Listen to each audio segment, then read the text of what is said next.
All right, so let's jump right in. Have you ever stopped to think about what something like the stars in the night sky could possibly have to do with the words in a poem?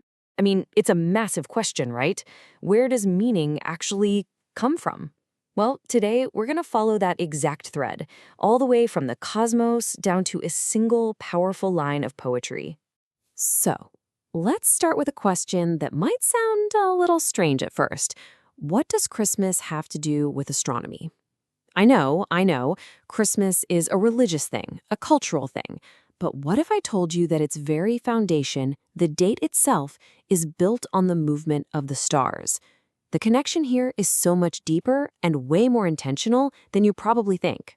Okay, so here's the thing you might not know. The Bible never actually gives a date for Jesus' birth. Not once.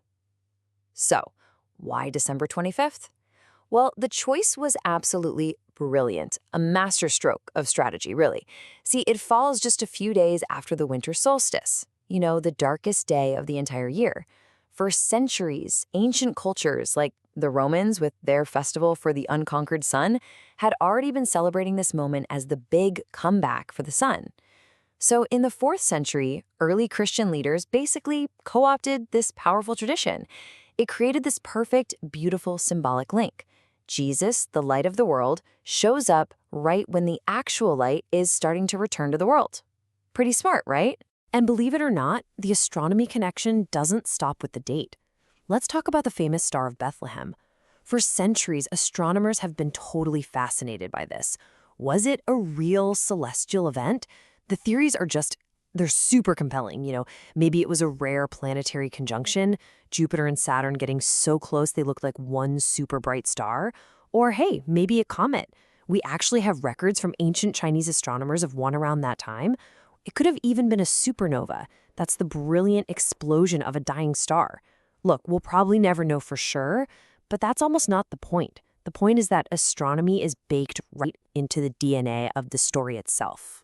So, okay, this whole Christmas and the cosmos thing, it isn't just a fun fact or a random bit of trivia. No, it points to something way bigger, a really profound and universal human pattern. We, as a species, use the sky to build our world. And once you start looking for this pattern, you see it everywhere. Seriously. In Hinduism, you've got major festivals all times to the sun's journey. The entire Islamic calendar, it's lunar, based on the cycles of the moon. And think about the ancient world. The Egyptians aligning the pyramids to the stars with mind-boggling precision, or the Maya building temples so that on the equinox, the sun creates this shadow of a serpent god slithering down the steps. Wow. And of course, there's Stonehenge, built to perfectly frame the rising sun on the solstice. None of this is an accident. It's a design, a deliberate choice. So there's actually a really powerful term for this whole phenomenon, a temporal and spatial superstructure. I know, that sounds a little academic, but stick with me. All it means is that cultures aren't just, casually looking up at the stars. They're actively using the predictable, eternal cycles of the cosmos to build the very architecture of their societies. They use it to organize time, creating sacred calendars and festivals, and they use it to shape space, building sacred maps and aligning temples, all of it reflecting the heavens above. But why? Why do we do this? I mean, how do you get from a cold mathematical observation of a star to a deeply felt, spiritual, human experience? Well, the key to unlocking this whole idea, the thing that ties it all together, comes from this beautiful Sufi metaphor. This idea comes from the writer Idries Shah, and it makes this really elegant distinction. He saw all the outer stuff, the structures, the rules, the rituals, things like the date of Christmas or the alignment of a temple. He saw all that as the grape. But the wine? The wine is something else entirely. That's the inner essence. It's the living, breathing experience, that feeling of awe, the dynamic flow of pure meaning that the structure is designed to hold. And this just illustrates the difference so perfectly. The grape, that's the vessel. It's the rigid structure, the doctrine, the written text. It's the physical thing you can literally point to. The wine, on the other hand, is the spirit. It's that intangible essence, the emotional punch, the real meaning that fills the vessel. And here's the crucial part. You can't have the wine without the grape to hold it, but the grape is totally pointless without the wine inside. They need each other. Now, this grape and wine idea is such a powerful tool because it's not just about religion. Not at all. It gives us a perfect lens for understanding the world of art, and as we're got to see, especially the world of poetry. I mean, just think about the history of a poem for a second. It almost always starts as pure wine, a living, breathing oral performance. Think of the great epics like the Iliad, recited from memory. Then, eventually, it gets captured in a grape, a handwritten manuscript copied by scribes over and over. And finally, boom, the printing press arrives, and that grape gets mass-produced, fixing the words on the page for good.